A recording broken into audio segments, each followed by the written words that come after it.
شعیب امجدی، ساکن گجرات۔ السلام علیکم ورحمۃ اللہ وبرکاتہ۔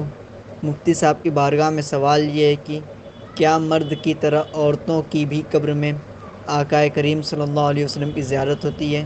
نیز قبرستان میں جنازے کی نماز پڑھنا کیسا ہے جبکہ جگہ اس کے لیے ہے؟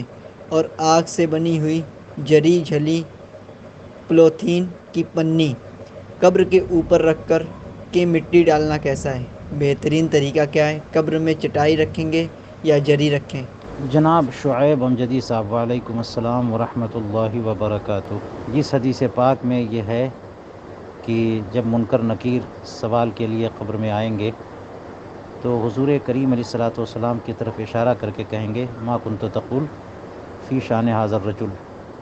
اس وقت رسول کریم علیہ الصلوۃ والسلام کی زیارت قبر میں ہوگی، اور اس میں کوئی تخصیص نہیں ہے کہ یہ صرف مردوں کے لیے ہوگی، تو اس کا ظاہر یہی ہے کہ عورتوں کو بھی یہ سعادت نصیب ہوگی۔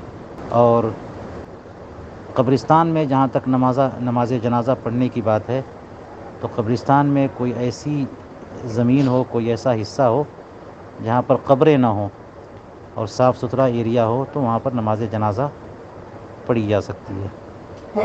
قبر کے اوپر کوئی پولیتھین یا جھلی پلاسٹک وغیرہ لگائی جائے، اس کی ضرورت نہیں ہے، لیکن اگر کوئی ضرورت ہے، مثال کے طور پر پانی سے قبر کو بچانا ہے کہ پانی اندر نہ جائے، تو ضرورت کی صورت میں استعمال کر بھی سکتے ہیں، اور قبر کے اندر چٹائی وغیرہ بچھانے کی بھی ضرورت نہیں ہے۔